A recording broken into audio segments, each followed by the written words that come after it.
Madali lang na naman palang ayusin to eh. Kayang-kaya to ni Tita Andrea. Gusto mo ako tulungan, Inigo? Opo, Tita Andrea. Buti po dumating po kayo. Hindi ko po kasi alam kung paano ko tutulungan si Ate Candy. Love mo talaga si Ate Candy mo, no? Love ko po silang lahat. At love ka rin nila. Yan ang kailangan para magkasama-samang pamilya. Love.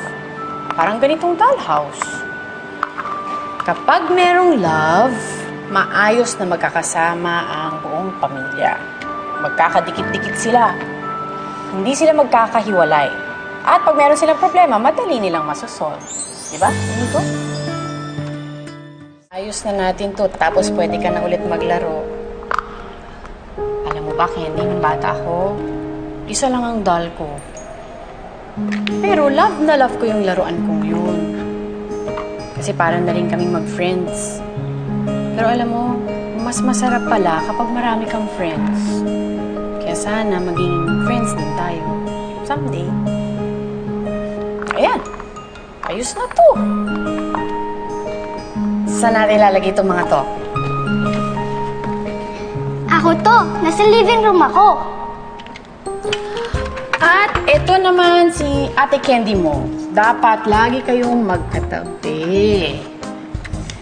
Kasama na rin po sila para happy family na po. Thank you po nga pala sa pag-ayos ng dollhouse ko, ah.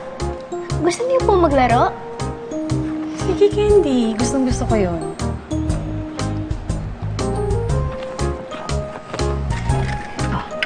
Dapat maayos yung living room. Bathroom. Kuya, oh! Nabuo na ni Tita Andrea. Wow! Ganda! I help, Papa. You help? Oh, nagpasalamat na ba kayo? Opo, naglaro pa nga po kami.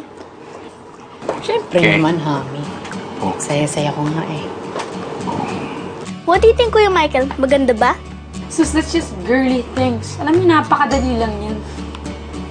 Alam mo, Michael, hindi mo lang natatanong, pero may alam din naman akong ibang mga bagay. Hindi naman puros pang babae. Oh, really? Can you play this? Ano ba to? Mario Brothers? Tekken? Hindi mo yata alam. Brick game champion itong si Tita Andrea.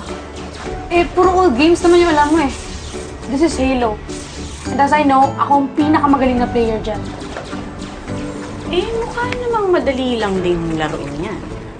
Oh, really? Eh, can you play it? Or can you beat me? Game. Sige, game! Bam! First blood! Sige na, ikaw na magaling. Ikaw na champion ng game na yan.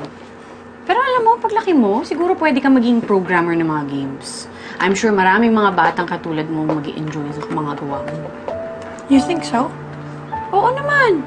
Kaya dapat mag-aral ka ng mabuti para equip ka sa mga technology. Mahirap maging programmer. Pero sa tingin ko, kayang-kaya mo yan.